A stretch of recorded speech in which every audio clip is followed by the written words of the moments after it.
அமெரிக்காவின் இந்த விமானத்திற்கு அரேபியர்கள் வைத்திருந்த பெயர் ஷப்பா. ஷப்பா என்றால் அரேபிய மொழியில் பேய் என்று அர்த்தம். ஆபரேஷன் டெசர்ட் ஸ்டோர்ம் காலங்களில் வளைகுடாவில் பேய்கள் போன்றுதான் நடமாடித்திருந்தன அமெரிக்காவின் F-117 என்கின்ற இந்த வகை விமானங்கள்.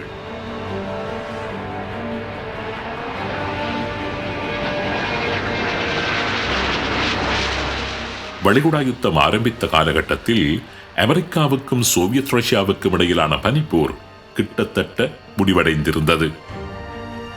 அதுவரை வெளியுலகிற்கு தெரியாமல் ரகசியமாக தயாரித்து வைத்திருந்த சக்தி வாய்ந்த ஆயுதங்களை வளைகுடா யுத்தத்தின் போதுதான் முதலாக உலகத்தின் பார்வைக்கு கொண்டு வந்திருந்தது அமெரிக்கா. F-117 விமானங்களும் ஆபரேஷன் டெசர்ட் ஸ்டோர்ம் நடவடிக்கையின் போதுதான் முதலாக உலகத்தின் பார்வைக்கு கொண்டு வரப்பட்டன. ராடர்களின் கண்களில் அகப்படாமல் ஒலியின் வேகத்தில் பயணம் செய்து எதிரியின் இலக்குகளை துல்லியமாக தாக்கி அழித்துவிடும் வல்லமையை கொண்டிருந்த அமெரிக்காவின் நவீன கண்டுபிடிப்பான அந்த F-117 விமானங்கள் மிகப்பெரிய சேதங்களை ஈராக் படைகளுக்கு விளைவித்திருந்தன. பாண்டவர் கௌரவர் பங்கு பெற்றாமல் நடைபெற்ற நவீன யுகத்தின் குருஷேத்திர போர் என்று வர்ணிக்கப்பட்ட அந்த வளைகுடா யுத்தம் பற்றித்தான் தொடர்ந்து வருகின்ற உண்மையின் தரிசனம் நிகழ்ச்சிகளில் விரிவாக நாம் பார்க்க இருக்கின்றோம்.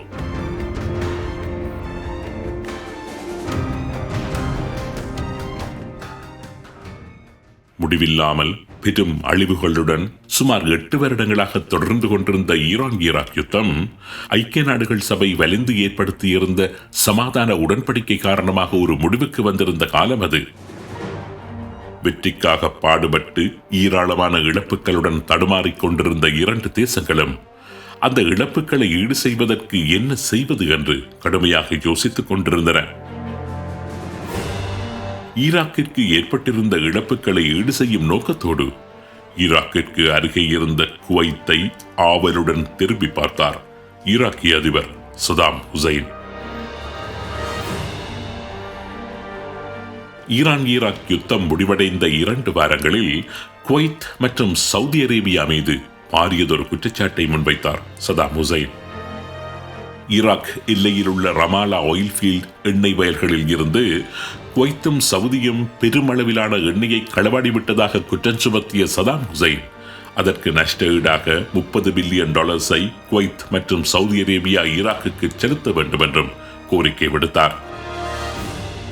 எண்ணெய் ஏற்றுமதி நாடுகள் நிர்ணயித்த விலையை விட குறைந்த விலையில் குவைத் மேற்குலக நாடுகளுக்கு எண்ணெய் விற்பனை செய்து வருவதாகவும் அதனால் வளைகுடா நாடுகள் மேற்குலகினால் ஏமாற்றப்படும்படியாக குவைத் துரோகம் இழைத்து விட்டதாகவும் அவர் குற்றம் சுமத்தினார். சதாம் ஹுசைனின் அந்த குற்றச்சாட்டை அதிர்ச்சியுடன் பார்த்தன குவைத்தும் சவுதி அரேபியாவும். தம் மீது குற்றச்சாட்டை முன்வைத்திருந்த சதாம் அடுத்து என்ன செய்வார் என்று தெரியாமல் தடுமாற ஆரம்பித்தன குவைத்தும் சவுதி அரேபியாவும். குவைத்தும் சவுதியும் தடுமாறி யோசித்துக் கொண்டிருக்கையிலேயே தமது படையை 2 நாடுகளினதும் எல்லைகளை நோக்கி அனுப்பி வைத்திருந்தார் சதாம் ஹுசைன்.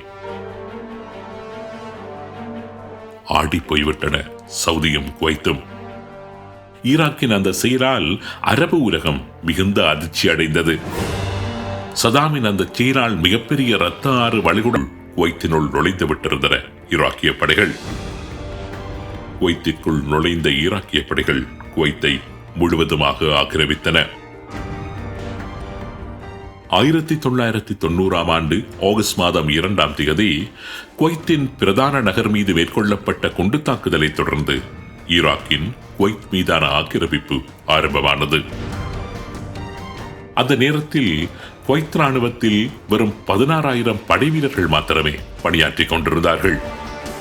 80 விமானங்கள், 40 உலங்கு வார்நூதிகள், 2220 வீரர்கள், இவைகள்தான் குவைத்தின் வான்படை.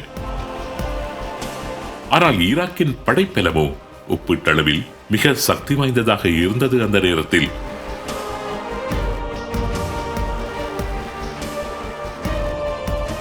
உலகத்தின் 4வது பெரிய படைப்பலத்தை ஈராக் கொண்டிருந்தது. ஈராக் ராணுவத்தில் அந்த நேரத்தில் 16 லட்சம் ராணுவ வீரர்கள் அங்கம் வகித்தார்கள். 4500 யுத்த தாங்கிகள், 484 யுத்த விமானங்கள், 232 தாக்குதல் குலங்கு வானூர்திகள் போன்றவற்றுடன் மிகவும் சக்தி வாய்ந்த வான் பாதுகாப்பு கட்டமைப்பையும் தனதாக கொண்டிருந்தது ஈராக். இவை அனைத்தையும் விட 8 வருட காலமாக ஈரானுடன் யுத்தத்தில் ஈடுபட்ட நீண்ட அனுபவம் வேறு. அப்படிப்பட்ட ஈராக்கின் பிரமாண்டமான ராணுவ பலத்தின் முன்னால் குவைத் போன்ற ஒரு சிறிய நாடு நின்று சண்டை பிடிப்பது என்பது நிச்சயமாக ஒரு கனவு என்றுதான் கூற வேண்டும். அப்படி இருந்தும் தமது தேசத்தை கைப்பற்ற வந்த ஈராக் படையினர் மீது ஆங்காங்கு தாக்குதல்களை நடாத்த தலைப்பட்டன குவைத் படைகள். ஆனாலும் ஈராக்கின் மிக பிரமாண்டமான படைப்பலத்தின் முன்னால் அவர்களால் எதுவுமே செய்ய முடியவில்லை. அடுத்து என்ன செய்வது என்று யோசித்துக் கொண்டிருக்கும் போதே முழு குவைத்தையும் ஆக்கிரமித்து முடித்து விட்டிருந்தது ஈராக். உலங்கு வானூர்திகளிலும் படகுகளிலும் அதிரடியாக குவைத்தின் தலைநகருக்குள் நுழைந்த ஈராக் கமாண்டோக்கள் விமான நிலையங்கள், விமானப்படை தளங்கள், தஸ்மன் பேலஸ் என்கின்ற குவைத் அரசரது வாசஸ்தலம் போன்றவற்றை தமது கட்டுப்பாட்டிற்குள் கொண்டு வந்திருந்தார்கள். ஈராக் கமாண்டோக்களை தடுத்து நிறுத்த முயன்ற பல குவைத் வீரர்கள் ஈவிரக்கமின்றி சுட்டுக் கொல்லப்பட்டார்கள். குவைத் அரசரின் இளைய சகோதரரான ஃபஹத் அல் அஹமட் அல் சபாவும் அந்த நடவடிக்கையின் போது கொல்லப்பட்டார். கடுமையான சண்டைகளின் நடுவே குவைத்தின் அரச குடும்பமும் அமைச்சர்களும் குவைத்தை விட்டு மயிரிழையில் தப்பிச் சென்று சவுதி அரேபியாவில் தஞ்சமடைந்திருந்தார்கள். சவுதி அரேபியாவுக்கு தப்பியோடிய படை அதிகாரிகள் சிலரை தவிர மிகுதி குவைத்தின் படைவீரர்கள் அத்தனை பேருமே ஈராக்கின் ரிபப்ளிகன் கார்ட்ஸிடம் சரணடைந்தார்கள். குவைத்தை ஈராக்கின் 19வது மாநிலமாக அறிவித்த சதாம் ஹுசைன் தனது மைத்துனரான அலி ஹாசன் மஜித் என்பவரை குவைத் மாநிலத்தின் கவர்னராக அறிவித்தார். கெமிக்கல் அலி என்ற பெயரில் சர்வதேச மட்டத்தில் பிரபலியமான இவர் ஈராக்கின் ராணுவ புலனாய்வு பிரிவின் பொறுப்பாளராக பதவி வகித்தவர் என்பதுடன் குர்திசின மக்களையும் சியா முஸ்லிம் பிரிவு செயற்பாட்டாளர்களையும் ரசாயன ஆயுத தாக்குதல்கள் மூலம் இரக்கமின்றி கொடூரமாக படுகொலை செய்த ஒருவர் என்பது குறிப்பிடத்தக்கது. குவைத்தை ஆக்கிரமித்த ஈராக்கிய படைகள் எந்த அளவுக்கு முடியுமோ அந்த அளவுக்கு குவைத்தை கொள்ளையடித்தார்கள். குவைத்தின் மத்திய வங்கியில் இருந்து $1 பில்லியன் பெறுமதியான பண நோட்டுகளை கொள்ளையடித்து ஈராக்குக்கு கொண்டு சென்றார்கள். குவைத்தின் தினாரை பெறுமதி இறக்கம் செய்து ஈராக்கின் தினாருக்கு சமமான பெறுமதிக்கு கொண்டு வந்தார் சதாம். ஈராக்கினால் ஆக்கிரமிக்கப்பட்ட குவைத்தில் வன்முறை சம்பவங்கள், களவுகள், கொள்ளைகள், கொலைகள் என்று பல அவலங்கள் அரங்கேறியிருந்தன. அந்த காலகட்டத்தில் குவைத் மீதான ஈராக்கின் ஆக்கிரமிப்பை வளைகுடா நாடுகள் பெரிதாக கண்டுகொள்ள மாட்டாது என்று உறுதியாக நம்பியிருந்தார் சதாம் ஹுசைன். வியாபார ரீதியாக குவைத்தை மேற்குலகம் கிட்டத்தட்ட முற்றாகவே ஆக்கிரமித்து நின்றதால் மேற்குலக ஆக்கிரமிப்பில் இருந்து குவைத்தை ஈராக் மீட்டுவிட்டதாக கருதி ஈராக்கின் நகர்வுகளை அரபு உலகம் ஏற்றுக்கொள்ளும் என்றே சதாம் ஹுசைன் நம்பியிருந்தார். ஆனால் சதாம் நினைத்தது போன்று அரபு உலகம் நினைக்கவில்லை. சதாமின் அந்த ஆக்கிரமிப்பை பெரும்பான்மையான அரபு நாடுகள் கடுமையாக கண்டித்தன. அமெரிக்க அதிபர் ஜார்ஜ் புஷ் உடனடியாக ஈராக்கின் நடவடிக்கையை கண்டித்து எச்சரிக்கையுடன் கூடிய அறிக்கை ஒன்றை வெளியிட்டார். பிரித்தானியா, சோவியத் ரஷ்யா உட்பட பல நாடுகள் சதாம் ஹுசைனின் அந்த ஆக்கிரமிப்பு நடவடிக்கையை கடுமையாக கண்டித்தன. அவசரமாக கூடிய ஐநா பாதுகாப்பு சபை ஈராக்கை கடுமையாக கண்டித்தது. ஈராக் குவைத்தை விட்டு உடனடியாக வெளியேற வேண்டும் என்று எச்சரிக்கை விடுத்தது. அரபு லீக் விடுத்திருந்த அறிக்கை ஒன்றில் குவைத்தை விட்டு ஈராக் உடனடியாக வெளியேற வேண்டும், அதேவேளை இந்த பிரச்சனையில் அரபு நாடுகளை தவிர வேறு நாடுகள் தலையிடக்கூடாது என்றும் அது தெரிவித்திருந்தது. குவைத்தில் இருந்து தப்பித்து சவுதியில் தஞ்சமடைந்திருந்த குவைத் அரசாங்கமும் சவுதி அரேபியாவும் அமெரிக்காவிடமும் நேட்டோ அமைப்பிடமும் ராணுவ உதவிகளை கோரியிருந்தன.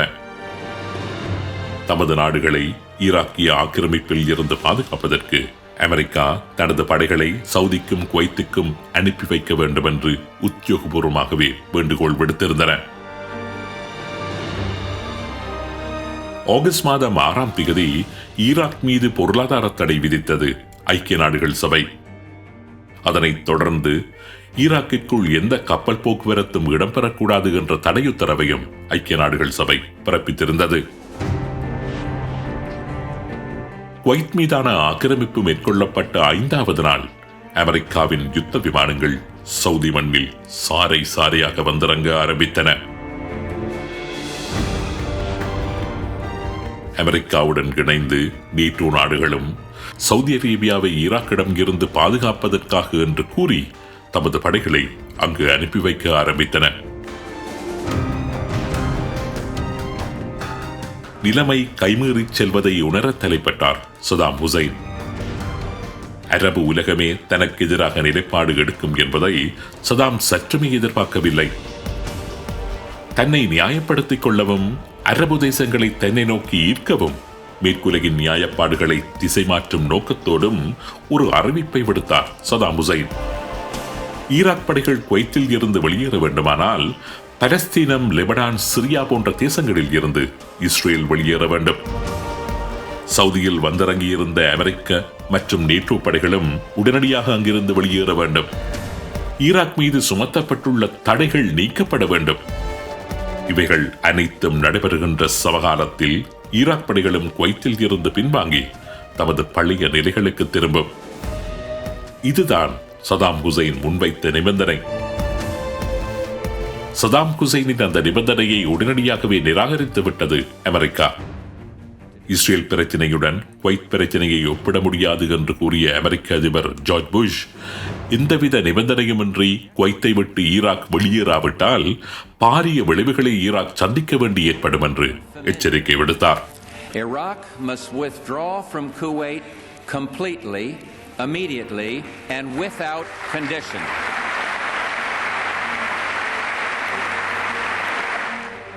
படிப்படியாக பாரியதொரு யுத்த முகம் வளைகுடாவை சூழ ஆரம்பித்தது.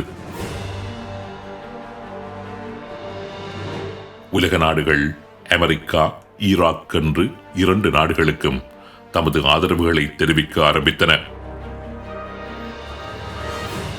சவுதி அரேபியா, பிரித்தானியா, Egypt, France, Syria, Morocco, Kuwait, Oman, Pakistan, Canada, ஐக்கிய அரபு குடியரசு, Qatar, Bangladesh, Italy, Australia, Netherlands, Sweden, Argentina, Senegal, Spain, Bahrain, Belgium, Poland, South Korea, Norway, Czechoslovakia, Greece, Denmark, New Zealand, Hungary உட்பட பல நாடுகள் அமெரிக்கா தரப்புக்கு தமது ஆதரவை தெரிவித்த அதே வேளை தமது படைகளையும் ஈராக்கிற்கு எதிரான அந்த நடவடிக்கைக்கு வளைகுடாவுக்கு அனுப்பி வைத்தன.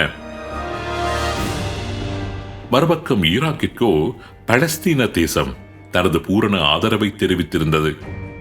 யமனும் ஈராக்கிற்கே தனது ஆதரவை தெரிவித்திருந்தது. அத்தோடு ஆசிய நாடொன்றும் ஈராக்கிற்கு தனது ஆதரவை வெளிப்படுத்தி இருந்தது. உலகமே ஈராக்கிற்கு எதிராக அணிதிரண்டு நின்ற அந்த நேரத்தில் அந்த ஆசிய நாடு ஈராக்கிற்கு தனது ஆதரவை பகிரங்கமாகவே வெளிப்படுத்தி இருந்தது. ஈராக்கிற்கு ஆதரவு வழங்கிய அந்த ஆசிய நாடு இந்தியா. ஈராக்கிற்கு எதிரான அமெரிக்காவின் யுத்தம் எவ்வாறு நடைபெற்றது? ஆபரேஷன் டெசர்ட் ஸ்டோமின் சொல்லப்படாத பக்கங்கள் என்ன? இந்த விடயங்கள் பற்றி அடுத்த உண்மையின் தரிசனம் நிகழ்ச்சியில் விரிவாக பார்ப்போம்.